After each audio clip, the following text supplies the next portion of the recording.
My name is Deborah Hall, and I'm about to tell you how a knock at 4 in the morning saved my life and destroyed my family.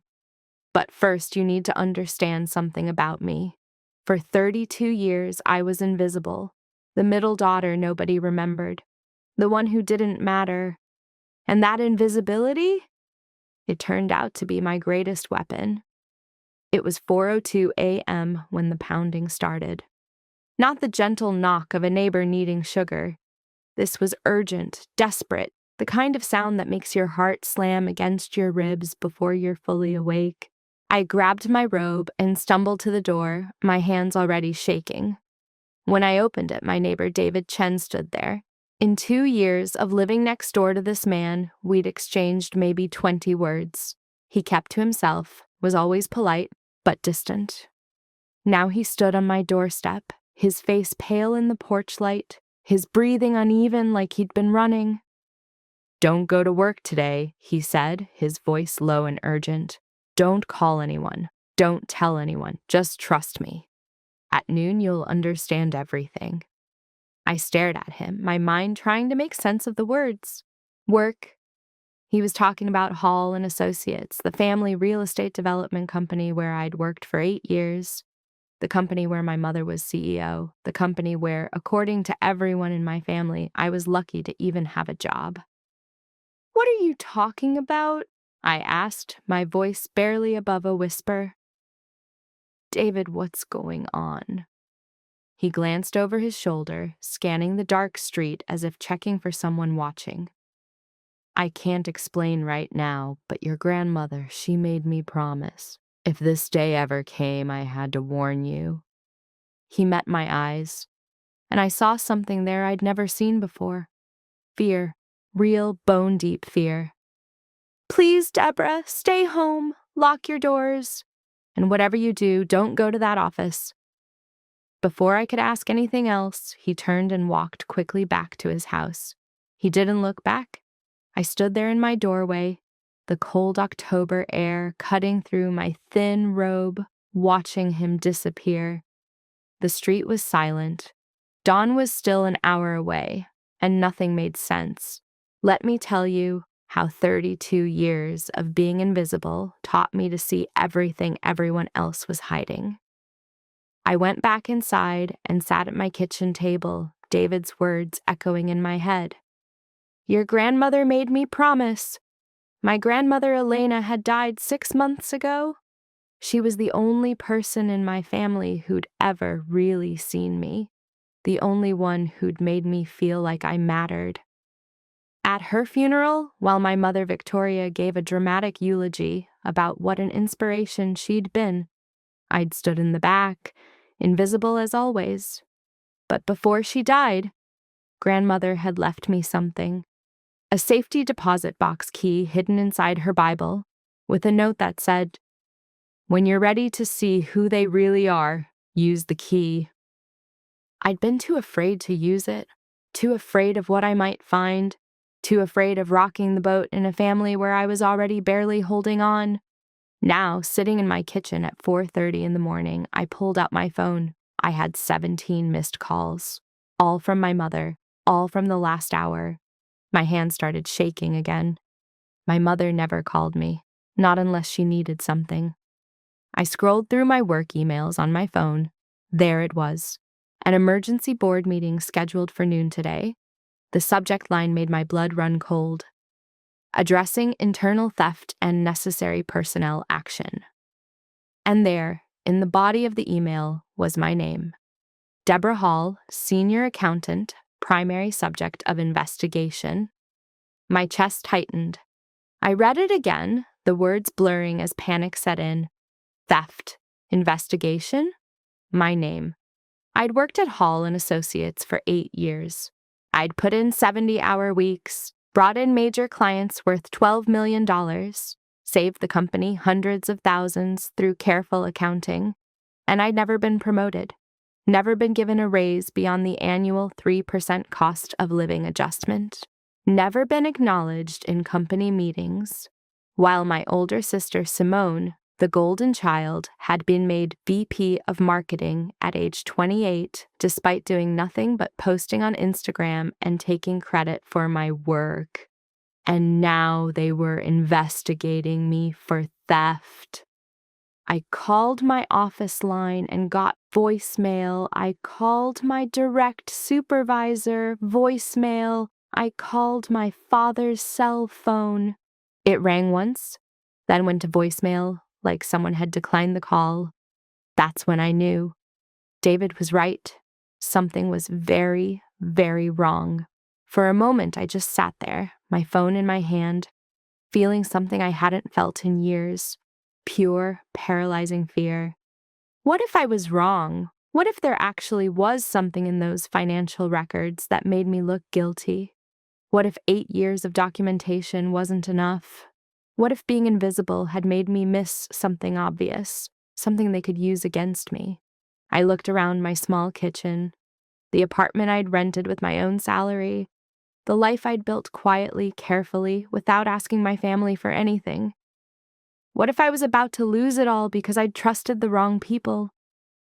Then I remembered something grandmother Elena had told me 2 weeks before she died. We'd been sitting in her hospital room, the machines beeping softly, and she'd gripped my hand with surprising strength. "Deborah," she said, her voice barely above a whisper, "when they finally show you who they are, don't doubt what you see. You've been documenting the truth for years. Trust yourself." I took a deep breath, made a decision, not out of fear, but out of instinct. The same instinct that had made me keep copies of every financial report for 8 years, all 286 of them, stored in my home office. The same instinct that had made me document every questionable transaction I'd ever processed. 43 separate instances where my mother had asked me to adjust numbers before audits. I didn't know why I'd done it. It was just habit. Being thorough, being invisible means you notice things other people miss. I called my boss and left a voicemail. "Hi, this is Deborah. I'm not feeling well. I won't be in today."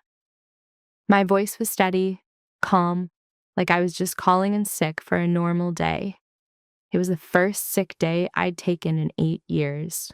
8 years, 0 sick days, 0 vacation days used. I documented that too. Then I did something I'd been too afraid to do for 6 months. I grabbed my keys, drove to the bank where grandmother Elena's safety deposit box waited, and used the key she'd left me. Inside was a flash drive labeled Evidence, 1998 to 2024, and letter in her handwriting. The letter started with 5 words that made my hands shake. "Deborah, they've been stealing since before you were born. What you've documented is just the recent pattern.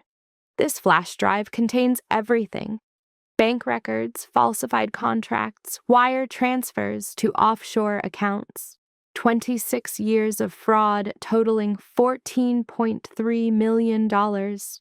Your mother and sister have been setting you up to take the fall for 6 months, ever since I told them I was leaving everything to you in my will." David Chen was my attorney's investigator. He's been watching them. Today at noon, they're planning to fire you publicly, claim you're the thief, and have you arrested. The evidence on this flash drive will prove otherwise. Use it wisely. You were never invisible to me. You were my secret weapon. I stood in that bank vault, reading grandmother's words, and understood. She hadn't just been protecting me. She'd been preparing me, training me, making me invisible so I could see everything while everyone else looked past me. At 11:47 a.m., I walked into the emergency board meeting. My mother's face went pale when she saw me. My sister Simone actually gasped. They'd expected me to run or hide. They'd expected fear. Instead, I set my laptop on the conference table, smiled at the 6 board members assembled, and said 4 words that changed everything. "Let me show you something." If this story hits home, tell me in the comments where you're watching from. Don't forget to like and subscribe. Every betrayal I share comes with a twist you won't see coming. It started when I was 7 years old. My older sister, Simone, turned 10 that year, and my mother threw her a party that looked like a royal wedding. 50 guests, a rented pony, a cake that cost more than most people's monthly rent. Simone wore a tiara and a dress that made her look like a princess. I remember standing in the corner of the backyard, watching everyone sing to her, watching my mother's face glow with pride. 2 months later, it was my birthday. I got a cake from the grocery store and a card that said, "Happy birthday, Sarah." Not even my name. My mother didn't notice. When I pointed it out, she waved her hand and said, "Oh, Deborah, don't be so sensitive. It's just a card." That was the moment I learned my place in the Hall family. I was the one who didn't matter. Every year after that, the pattern repeated. Simone got everything. The attention, the praise, the opportunities. I got the leftovers. When Simone brought home a report card with straight C's, my mother would say, "That's wonderful, sweetheart. You're so well-rounded." When I brought home straight A's, she'd glance at it and say, "Why can't you be more like your sister? She has personality." When it was time for college, I got into a good state university. I was proud. I'd worked hard. But then I found out that my college fund, the one my grandmother had set up for me, had been given to Simone. She went to Yale, got a degree in communications that she never used, partied for 4 years on my money. I went to state on scholarships and worked 2 jobs to pay for everything else. My mother's explanation. Simone needed the opportunities more. You're smart, Deborah. You'll figure it out. And I did figure it out. I graduated with honors, got my CPA, started working at small firms, building my skills. And when my mother called me 5 years ago and said, "We need someone good with numbers at the family company," I actually thought it meant she finally saw my value. I was wrong. For 8 years, I worked at Hall & Associates. I restructured the entire accounting system. I brought in clients worth millions. I saved the company from 3 separate audits by catching errors before they became problems. And every single time, my mother would pat me on the head like I was a child and say, "Good work, Deborah. I knew we could count on you." Meanwhile, Simone was made VP of Marketing. She didn't market anything. She posted pictures on Instagram of herself at company events, tagging luxury brands and calling it brand synergy. She lived in the company-paid penthouse in downtown. She drove a company car. She had an expense account that could fund a small country. I lived in a modest one-bedroom apartment. I drove a 10-year-old sedan. And I was grateful because at least I was part of the family business. At least I belonged somewhere. But 3 months ago, things started changing. My mother started being nice to me, suspiciously nice. She'd call me into her office and ask my opinion on things. She'd invite me to lunch. She'd ask me to sign documents saying, "Just streamlining our accounting processes. You understand these things better than anyone." I sign them, every single one. Because when your mother finally notices you exist, you don't question it. You just feel grateful. Simone started being nice too. She invited me to family dinners. She'd text me asking how I was doing. She even posted a photo of us together on Instagram with the caption, "Sisters are forever." It had gotten 50,000 likes. I'd stared at that photo for an hour, wondering if maybe finally things were changing. Maybe I was finally being seen. I was being seen all right, just not the way I thought. My father had been acting strange too. Robert Hall, the man who'd founded the company 40 years ago, had been trying to talk to me alone for weeks. Every time he'd start to say something, my mother would appear. She always appeared, like she had a sixth sense for when he was about to tell me something she didn't want me to know. 2 weeks ago, my father cornered me in the parking garage. "Deborah," he'd said, his voice urgent, There's something you need to know about the company finances, about what your mother has been. Robert! My mother's voice had cut through the garage like a whip. She'd appeared from nowhere, her heels clicking on the concrete. The board meeting is starting. We need you now. My father's face had gone pale. He'd looked at me, opened his mouth, then closed it, and he'd walked away. I'd stood there, confused as my mother linked her arm through his and led him back to the building. She'd glanced back at me once, and I'd seen something in her eyes that made my skin crawl. A warning, but I had a secret. Something no one in my family knew about. For 8 years, I'd been keeping copies. Every financial report, every email, every questionable transaction that crossed my desk. I didn't do it because I suspected anything. It was just habit. Being thorough. My grandmother had always told me, document everything, Deborah. You never know when the truth will matter. I'd kept them all in a secure cloud drive that only I could access. Thousands of files, 8 years of data. I'd never looked at them as anything other than backups. But now, sitting in my kitchen at 5 a.m., I was starting to wonder if maybe, subconsciously, I'd known something was wrong all along. At 6 a.m., there was another knock at my door. Softer this time. I looked through the peephole and saw David Chen standing there, holding a folder. I opened the door. I thought you might need this, he said, handing me the folder. His hands were steadier now. Your grandmother asked me to give you this if they ever made their move. Today is that day. David, what are you talking about? Who are you? He met my eyes. I'm someone your grandmother hired 5 years ago. I'm a former FBI financial crimes investigator, and I've been watching over you, documenting everything, waiting for this exact moment. Your grandmother knew this day would come. She just didn't know when. My head was spinning. FBI, documenting. My grandmother had hired him? Knew what day would come?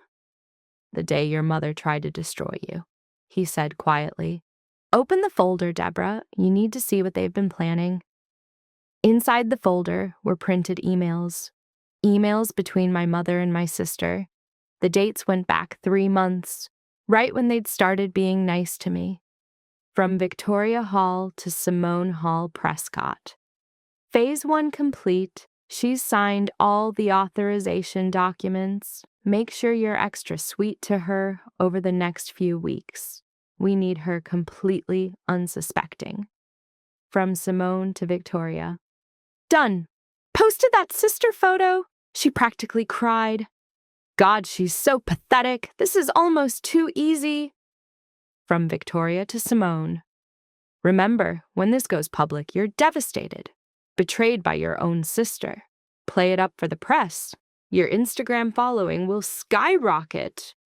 I felt like I'd been punched in the stomach. I read through more emails.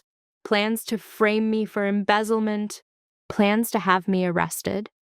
Plans to have me take the fall for millions in stolen money.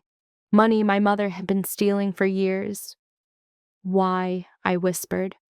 Why would she do this? Because the company's about to undergo a mandatory audit, David said. Your mother has been embezzling for 15 years. She's stolen over $3 million. The audit would expose everything, so she needed a scapegoat. And you, Deborah, you were perfect. The quiet daughter, the one nobody pays attention to. Who would question it? I looked up at him, tears blurring my vision. My own mother is going to send me to prison for something she did. She was, David said. But your grandmother made sure that wouldn't happen. You need to get to the safety deposit box. Today. Before noon. Because once they realize you're not at that office, once they realize you know they're going to move fast. I wiped my eyes. Something inside me was shifting. Breaking. All those years of trying to earn their love. All those years of working harder, being better, hoping that one day they'd finally see me. And this whole time, I was just a tool. a disposable piece in their game. "Where's the box?" I asked, my voice steady now. David smiled. It was the first time I'd seen him smile. "Your grandmother told me you'd ask that. She said when you were ready, you'd stop being afraid. The address is on the key she left you." I went to my bedroom and pulled out my grandmother's Bible. The key was still there, taped inside the back cover, and on a small piece of paper, an address: First National Bank, downtown, Box 4147. I got dressed, put the key in my pocket, and looked at myself in the mirror. I'd spent my whole life being invisible, being small, being grateful for whatever scraps they threw me, but I wasn't invisible anymore. I was about to become very, very visible, and they had no idea what was coming. At exactly noon, my phone started buzzing. Not just one notification, dozens. Text messages, emails, calls, all flooding in at once like a dam had broken. I looked at the screen and my stomach dropped. The first text was from a former coworker. "Deborah, what the hell did you do?" The second was from a college friend. "I just saw the news. I can't believe it. Please tell me it's not true." I opened my email. There at the top of my inbox was a company-wide message from my mother. The subject line: "A heartbreaking betrayal." "Dear Hall and Associates family, it is with a heavy heart that I must inform you of a serious breach of trust within our company. Our senior accountant, my daughter Deborah Hall, has been terminated, effective immediately following the discovery of embezzlement activities totaling over $3.2 million. We are cooperating fully with law enforcement. As a mother, I am devastated. As a CEO, I am committed to justice. We will not let this betrayal destroy what we have built together. Victoria Hall, CEO." My hands were shaking so hard I almost dropped the phone. I scrolled through more messages. Simone had posted on Instagram a photo of her looking tearful and brave, with the caption, "Sometimes the people you trust most turn out to be strangers. My sister betrayed our family.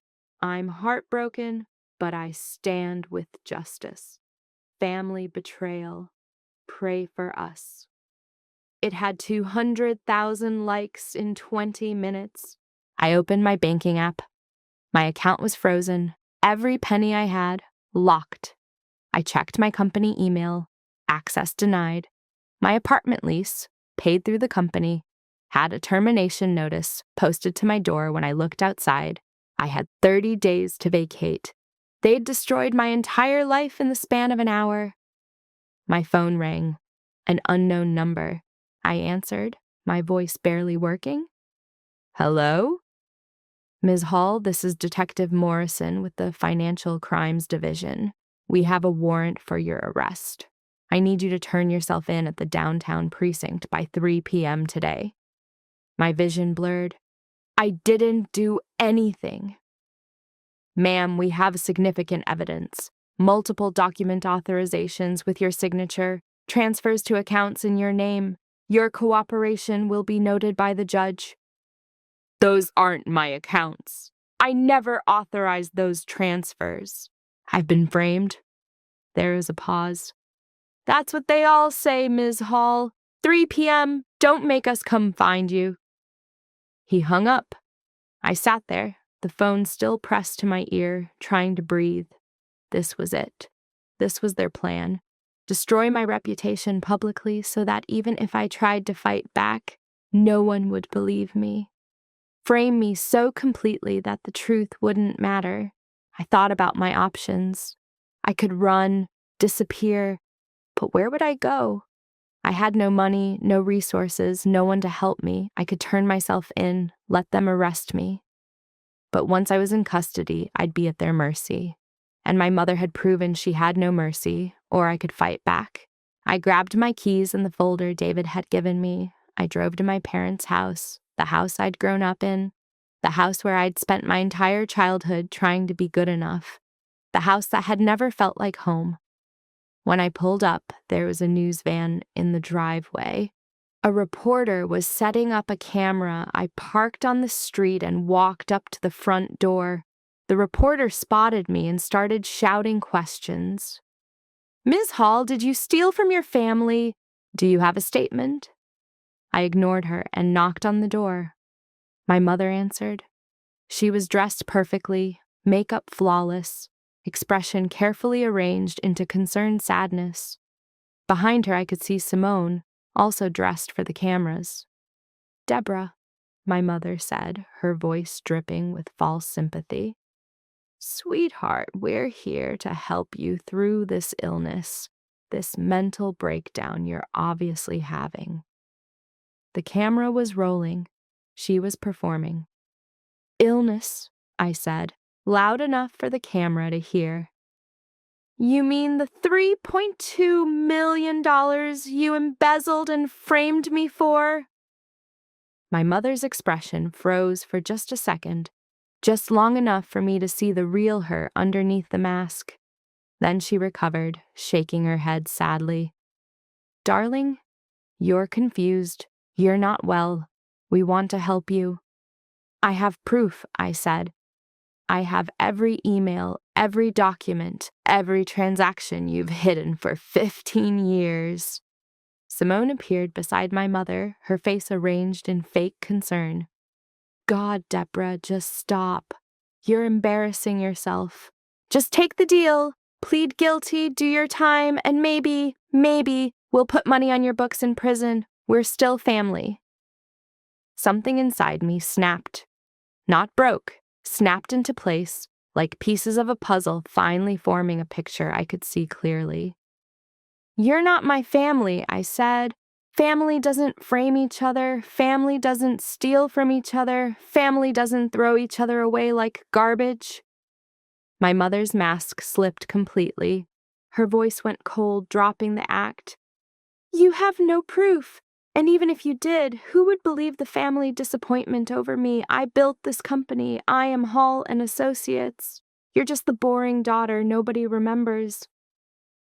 "That's where you're wrong," I said. "Because the boring daughter, she documented everything. She kept every receipt. She saved every email.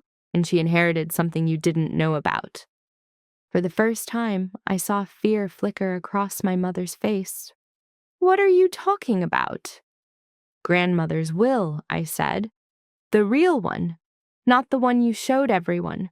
The one with the safety deposit box, the one where she left me everything that matters." My mother's face went white. Behind her, my father appeared. He looked smaller somehow, older, defeated. "Deborah," he said quietly. "Please, let's talk about this inside, away from the cameras." "No," I said. "You had months to talk to me, Dad. Every time you tried, she stopped you. Every time you could have told me the truth, you stayed silent. You chose her over me." "I was afraid," he whispered. "So was I said. "My whole life I was afraid. Afraid of not being good enough. Afraid of being left out. Afraid of losing the only family I had. But you know what? Fear of losing something you never really had isn't fear. It's just waking up." I turned and walked back to my car. Behind me, I heard my mother shouting, "You have nothing, you are nothing." But she was wrong. I had everything, I just didn't know it yet. David was waiting for me at my apartment. "We need to go to the bank," I said.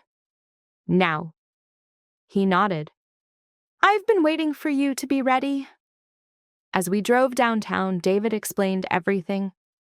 "Your grandmother started suspecting something 5 years ago when she noticed inconsistencies in the company financial reports. She hired me to investigate quietly.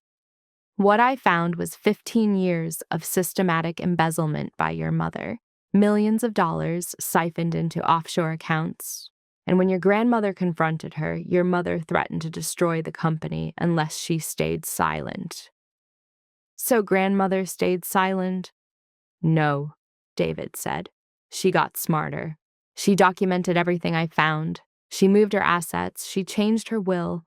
And she set up a failsafe. She knew your mother would eventually need a scapegoat. She knew it would be you, so she made sure that when that day came, you'd have everything you needed to fight back. We pulled up to First National Bank.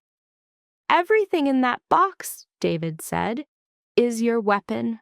Your grandmother spent 5 years preparing for this war. Now it's time to use what she left you." We walked inside. I presented the key to the vault attendant.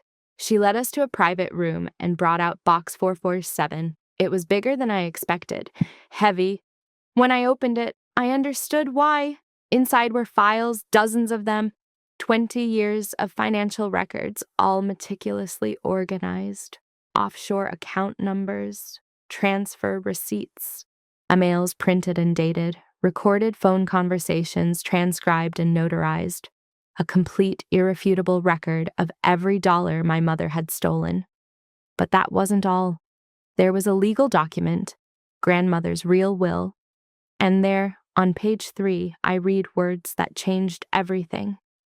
"I, Elena Margaret Hall, being of sound mind, do hereby bequeath to my granddaughter, Deborah Catherine Hall, the sum of $4.8 million held in trust, untouchable by any other party. Furthermore, I leave to Deborah my controlling 51% ownership stake in Hall and Associates, LLC.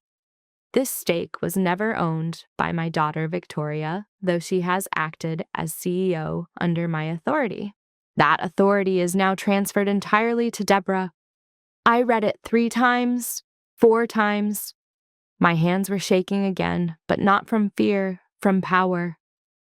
She owned the company, I whispered. All this time, grandmother owned it." "Your grandfather gave it to her in his will," David said. "Your mother thought she'd inherited it when your grandmother died, but your grandmother changed everything 6 months before she passed, the day she knew for certain your mother was planning to frame you." I looked through more documents. There were recordings, videos, hidden cameras my grandmother had installed in her house, catching conversations between my mother and Simone, planning the frame-up, laughing about it, discussing how pathetic I was, how easy I'd be to manipulate. At the bottom of the box was the letter, in my grandmother's handwriting. "My dearest Deborah, if you're reading this, then the day I feared has arrived. Your mother has finally shown her true nature. I'm sorry I couldn't protect you from this pain, but I can give you the power to protect yourself. You are not invisible, my darling girl. You are the only one who truly saw. You are the only one who documented the truth while everyone else was too busy performing for each other. You are the future of this family, not because of blood, but because of character. Use what I've left you wisely. Make me proud. I already know you will. All my love, Grandmother Elena." I pressed the letter to my chest and let myself cry. Not from sadness, from rage, from validation, from the pure, overwhelming relief of finally being seen. David put a hand on my shoulder. "There's one more thing in the box." I looked down. There was a business card. Attorney Jessica Moreau, Family Law and Corporate Defense. "Your grandmother retained her 3 years ago," David said. "She's been on retainer ever since, waiting for this exact situation. She knows everything, and she's ready to go to war." I picked up the phone in the bank's private room and dialed the number on the card. A woman's voice answered, warm but professional. "Jessica Moreau." "Ms. Moreau, this is Deborah Hall. I believe my grandmother hired you." There was a pause. Then her voice changed, becoming sharper, more intense. "Deborah, I've been waiting for your call for 3 years. Tell me, has Victoria made her move?" "She's trying to send me to prison for embezzlement she committed." "Perfect," Jessica said. "I mean, not perfect for you, but perfect for what we're about to do. I need you to listen very carefully. Don't turn yourself in. Don't talk to the police. Don't go home. I'm going to text you an address. Meet me there in 1 hour. Bring David and bring everything from the box." "What are we going to do?" Jessica's voice was cold steel. "We're going to destroy her." "Completely. Legally. Publicly. And we're going to make sure she never has the power to hurt anyone again. Your grandmother made me promise, and I never break a promise." She hung up. A text came through with an address. I looked at David. "Are you ready for this?" He smiled. "I've been ready for 5 years. Let's finish what your grandmother started." As we packed up the box and headed back to the car, I realized something. For 32 years, I'd been trying to earn my place in my family, trying to be worthy of their love, but I'd been looking for validation in the wrong place.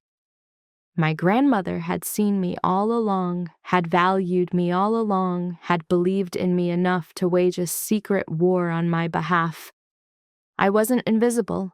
I never had been. I'd just been looking at the wrong people. And now, finally, it was time for everyone else to see what my grandmother had always known. That the quiet, boring, invisible daughter was about to become the most powerful person in the room. My mother had taught me what cruelty looked like. My sister had taught me what betrayal felt like. But my grandmother, she'd taught me what real power was. And it wasn't money or control or manipulation, it was the truth.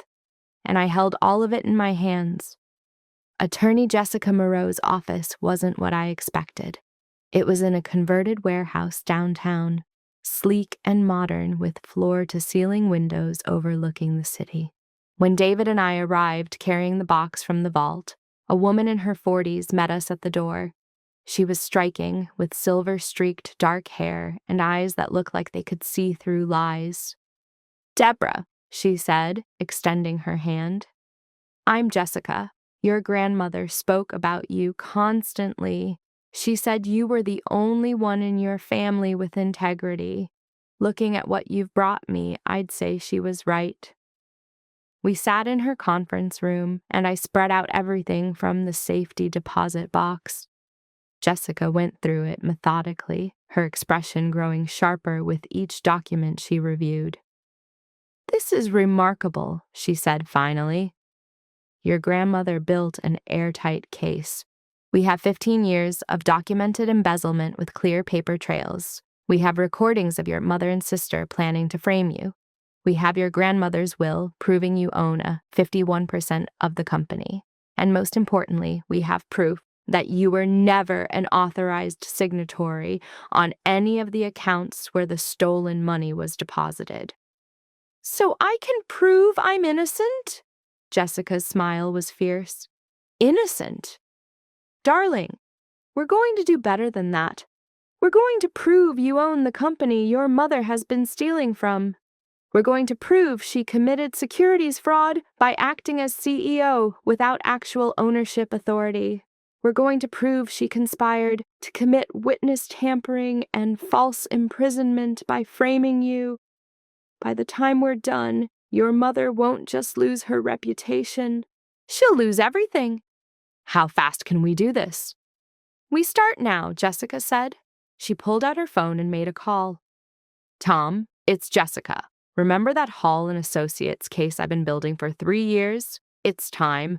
File everything. Get Judge Martinez on the line. We need emergency injunctions within the hour." She hung up and looked at me. "Your mother called an emergency board meeting for noon, supposedly to discuss your theft. But what she doesn't know is that board meeting is about to have an uninvited guest. You." My heart was pounding. I can't just show up. There's a warrant for my arrest. "About that," Jessica said. She made another call. "Detective Chen, it's Jessica Moreau. That Hall case your department is investigating. You need to freeze all actions immediately. My client is innocent, and I'm filing evidence with the DA in 20 minutes that will prove systematic fraud by the reporting party, Victoria Hall. If you arrest Deborah Hall now, you'll be complicit in witness tampering." She listened for a moment. "No, I'm not kidding. Check your email. I'm sending you a preview now." And detective, the FBI Financial Crimes Unit is already involved. David Chen, the former agent, has been building this case for 5 years. Call your captain." She hung up and turned to me.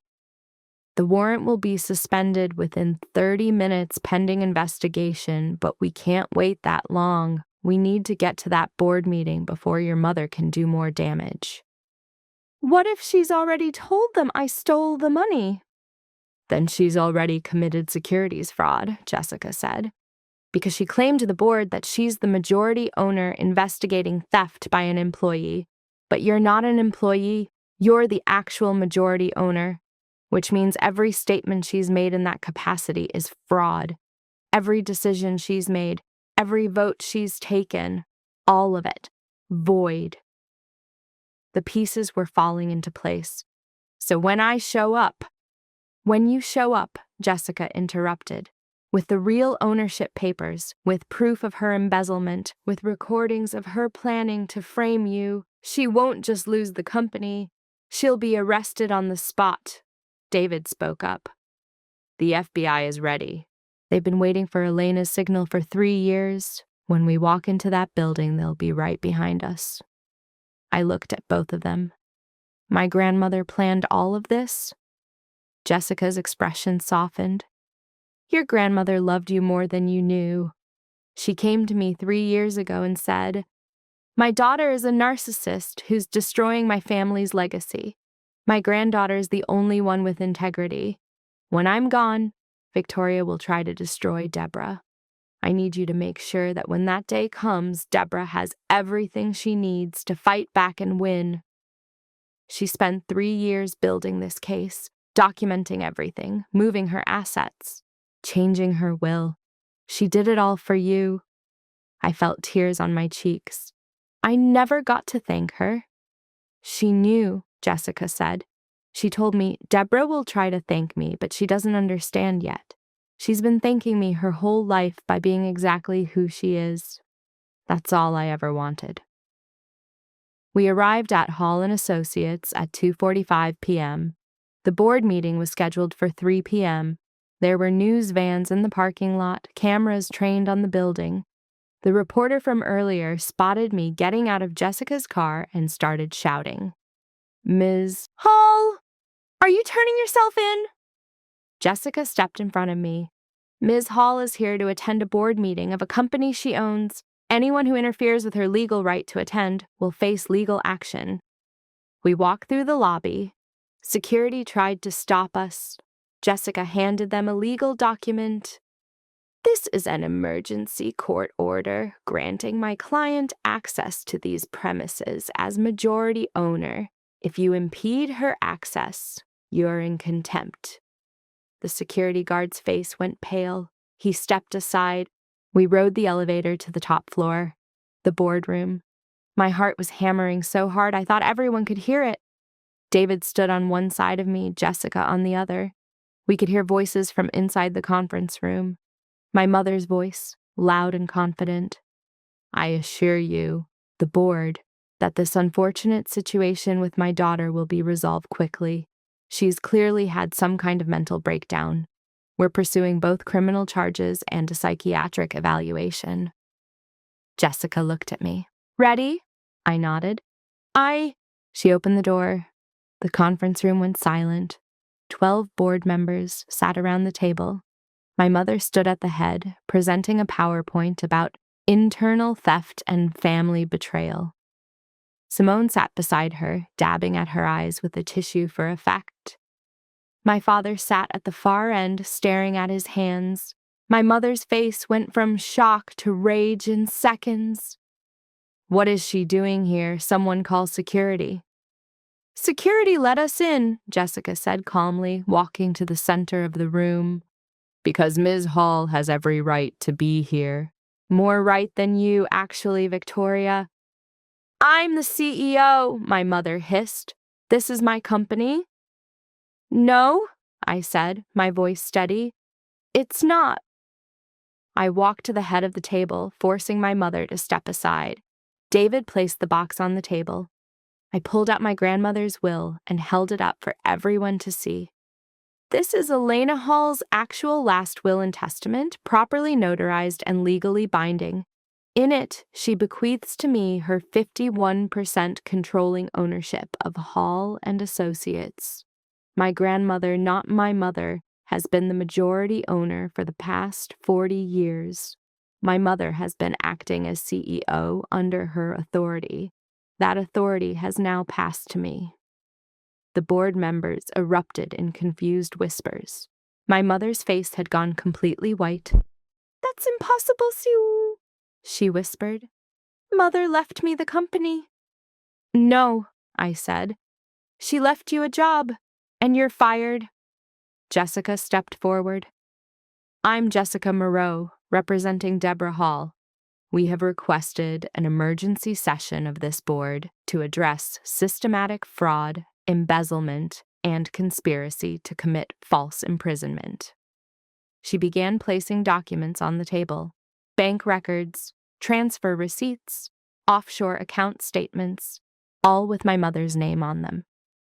Over the past 15 years, Victoria Hall has embezzled $3.2 million from this company. She used her position as CEO to hide these transactions in the company's books. When a mandatory audit was scheduled, she attempted to frame her daughter, the actual majority owner, to avoid prosecution. One of the board members, an older man named Gerald, picked up a document. His face went pale as he read it. "Victoria, these are your signatures. These accounts are in your name." I didn't." My mother's composure was cracking. "Deborah forged those. She's setting me up." "Actually," David spoke up, "I'm David Chen, former FBI financial crimes investigator. I've been documenting Ms. Victoria Hall's criminal activity for 5 years at the request of Elena Hall. Every document here has been verified, authenticated, and notarized. The FBI has been building a case against Victoria Hall for 3 years. They're outside now." Simone jumped up. "This is insane! Deborah is the one who stole money. Tell them, Mother." "Sit down, Ms. Hall Prescott," Jessica said coldly. "You're also facing charges: conspiracy to commit fraud, accessory to embezzlement, and conspiracy to commit false imprisonment.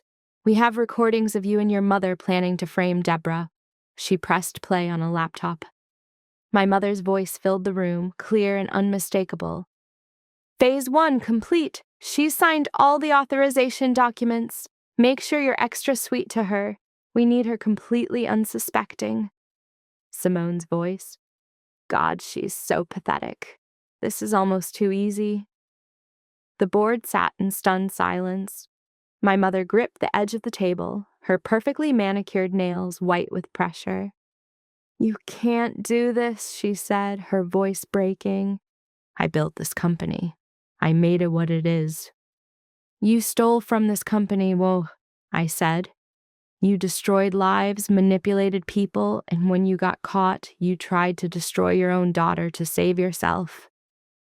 Gerald stood up. "Victoria, you need to leave. Now. Security will escort you out." "I won't leave my own company." "It's not your company," I said quietly. "It never was. You just acted like it was for so long that everyone believed you." The door opened. 3 FBI agents walked in, led by a woman in a dark suit.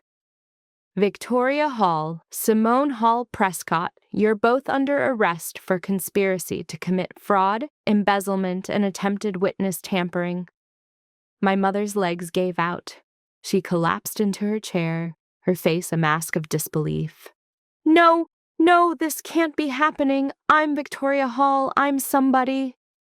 "You're someone who underestimated the wrong daughter," I said. As the agents handcuffed my mother and sister, Simone looked at me with pure hatred. "You bitch, you boring, pathetic bitch. How did you do this?" I smiled. It felt good. I kept receipts, every single one. While you were busy posting on Instagram, I was documenting your crimes. While you were taking credit for my work, I was building my case. You taught me to be invisible, Simone. Turns out invisible people see everything. They were led out of the room. My mother didn't look at me. Simone was crying, her makeup running, probably already worried about how this would look on her Instagram feed. The board sat in silence. Finally, Gerald spoke. Ms. Hall, Deborah, I'm deeply sorry. We had no idea. If you want to take over as CEO, I do, I said, effective immediately. And my first act is to require full financial transparency. Every account will be audited, every transaction reviewed. If anyone else has been involved in fraud, they will be prosecuted. This company will operate with integrity, or it will not operate at all. The board members nodded, looking relieved. My father finally spoke, his voice broken. Deborah, I'm so sorry. I should have protected you. I was a coward. I looked at him. He looked old, defeated, ashamed. Part of me wanted to comfort him, but a bigger part remembered all the times he'd stayed silent, all the times he'd let my mother hurt me. You're suspended pending investigation, I said. If you're cleared, you can stay on as a consultant, but you'll earn your place here, Dad. No more free rides. He nodded, tears in his eyes. Jessica put a hand on my shoulder. The DA will want your statement. The FBI will need to debrief you. But for now, you should address the press. Your mother told them you were a thief. It's time they heard the truth. We walked outside together. The cameras were everywhere. Reporters shouted questions. I stepped up to the microphone that had been set up, the same one my mother had used this morning to destroy my reputation. My name is Deborah Hall, I said, my voice clear and strong. This morning, I was accused of embezzlement by my mother, Victoria Hall. Those accusations were false. I have been cleared of all charges. The actual thief was my mother, who has been arrested for stealing over $3 million from the family company. She attempted to frame me to hide her crimes. I want to thank my late grandmother, Elena Hall, who spent the last years of her life documenting the truth. I also want to say this to anyone watching who's ever been made to feel invisible in their own family. Your truth matters. Document it. Save it. Because one day it might save your life.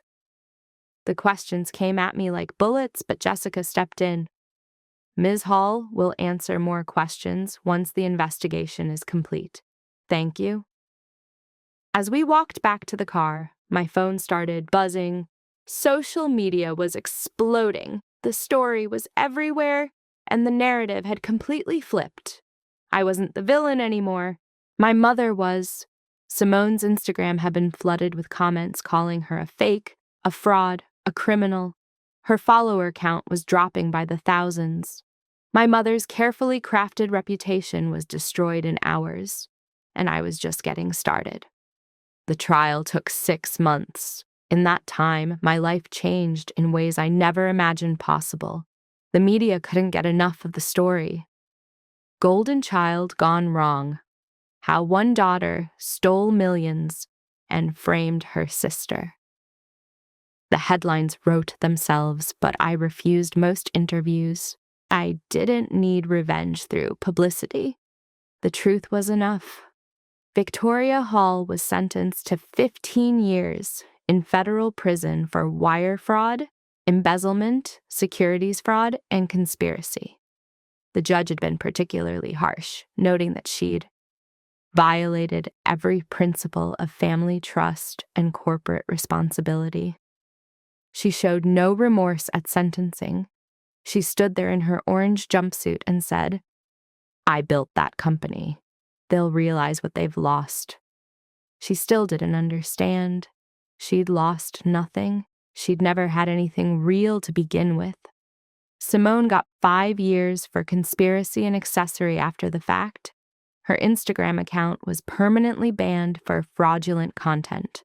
The lifestyle she'd built on stolen money and lies collapsed overnight. At her sentencing, she'd cried and apologized, begging for mercy. The judge wasn't moved. "You didn't just participate in a crime," he'd said.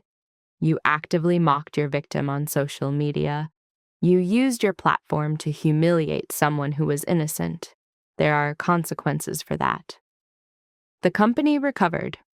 Once I took over as CEO, I cleaned house. Everyone involved in the fraud was fired and prosecuted. I hired new people, talented people who'd been overlooked because they didn't fit my mother's image-obsessed culture. I promoted from within. I created mentorship programs. I made Hall and Associates into something my grandmother would have been proud of. Within a year, we were more profitable than we'd ever been. Clients who'd left came back. New clients came specifically because they'd heard about what happened and wanted to support a company with integrity. I renamed it Elena Hall Development, after my grandmother. Her name deserved to be on the building, not my mother's. My father went to therapy. He filed for divorce from my mother the day she was arrested. It took him a long time to accept his role in everything that had happened, but eventually he started showing up. Really showing up. He worked as a consultant, earning an honest salary. He joined a support group for enablers of narcissists. He apologized repeatedly, and slowly I started to believe him. I let her convince me that keeping the peace was more important than protecting you, he told me one day over coffee. I was so afraid of conflict that I chose comfort over courage. I can't undo that, but I can try to be better now. Then be better, I said. Not for me. For yourself. He's trying, that's all I can ask. David Chen became more than my neighbor. He became my friend. We had dinner together every week, talking about everything from financial crimes to terrible reality TV. He'd spent so many years watching over me, protecting me from afar. Now we were just two people who understood what it meant to fight for justice. Eventually, we became more than friends. It was slow, comfortable, real. No drama, no games. Just two people who'd been through hell and found each other on the other side. He proposed last month. I said yes. Attorney Jessica Moreau became one of my closest friends. She told me her own story over wine one night. A narcissistic mother who'd tried to control every aspect of her life. A family who'd expected her to be grateful for their abuse. She'd fought her way out and built a career defending people like us. Your grandmother reminded me why I do this work, she said. Every time someone like you wins, every time someone like your mother faces consequences, it matters. It changes the world a little bit. We started a foundation together, the Elena Hall Foundation for Family Justice. We help people escape toxic family situations, provide legal support, fund therapy, and create safe pathways for healing. Every year, we help hundreds of people who thought they were alone. They're not alone, neither was I. 1 year after the trial, I hosted the company Christmas party. It was different from the elaborate, performative events my mother used to throw. This was smaller, genuine, just employees and their families celebrating together. I looked around the room and realized something. I'd built a chosen family. David, Jessica, my team at work, the people from the foundation. These were my people. They chose me and I chose them. No obligation, no guilt, just real connection. My father attended. He stayed in the corner mostly, talking quietly with some of the older employees who remembered him before he'd lost himself to my mother's control. He caught my eye once and smiled. It was sad but hopeful. We weren't there yet, but we were moving in the right direction. 3 weeks ago, I got a letter from prison, from my mother. I held it in my hands for a long time, debating whether to open it. Finally, I did. Deborah, I've had time to think about everything that happened. I realize now that I made mistakes. I was under a lot of pressure. The company was struggling. I made bad choices. I hope someday you can forgive me. I'm still your mother. We're still family. Love, Mom. I read it twice, then I put it through the shredder. She still didn't get it. After everything, she couldn't even admit what she'd really done. Mistakes. Pressure. bad choices. Not crimes, not abuse, not betrayal, just sanitized words that avoided responsibility. I didn't need her apology. I didn't need her acknowledgement. I didn't need anything from her anymore. Simone tried to reach out too through mutual acquaintances. She wanted to meet, to reconnect as sisters. I declined. Some bridges, once burned, should stay ashes. She'd shown me exactly who she was. I believed her. Last week, I visited my grandmother's grave. I hadn't been since the funeral. I'd been too angry, too hurt, too overwhelmed with everything. But now, finally, I was ready. I sat by her headstone and told her everything about the trial, about the company, about David, about the foundation. I told her about the lives we'd changed, the people we'd helped. I told her about the empty chair at Christmas dinner where my mother used to sit, and how it didn't feel sad anymore. It felt like freedom. "You were right," I said out loud, "about all of it. You saw me when no one else did. You believed in me when I didn't believe in myself. You gave me the tools to fight back, and I won, grandmother. We won." The wind rustled through the trees, and I swear I felt her presence. Proud, loving, at peace. I left flowers on her grave. Purple irises, her favorite. As I walked back to my car, I thought about everything that had happened. The 4 a.m. knock that changed my life. The terror of being framed. The pain of realizing my mother had never loved me the way I desperately needed her to. The power of discovering I owned everything she'd tried to steal. The satisfaction of watching justice happen in real time. And I realized something.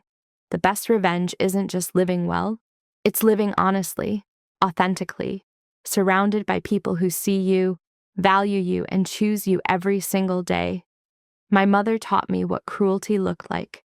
Simone taught me what betrayal felt like. My father taught me what cowardice cost. But my grandmother, she taught me what real power was. Not control, not manipulation, not image, truth, integrity, love that's backed up by action.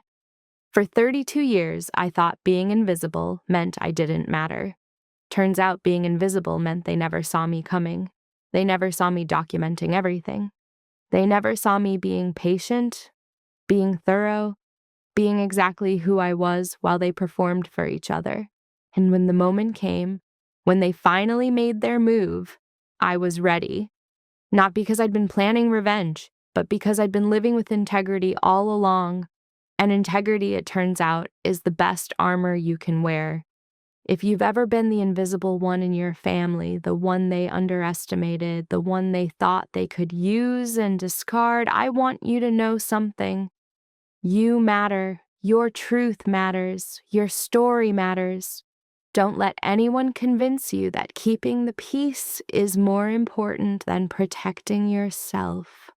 Don't let anyone convince you that family loyalty means accepting abuse. Don't let anyone convince you that you're asking for too much when you ask to be treated with basic human respect. Document everything.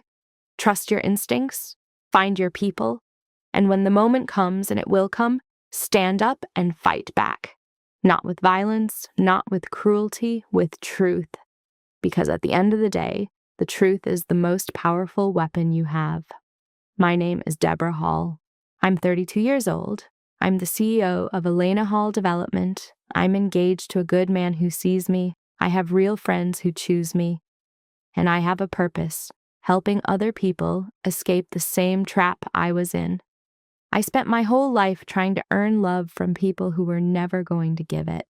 Now I spend my life giving support to people who deserve it. That neighbor who knocked on my door at 4 a.m. He gave me the warning I needed.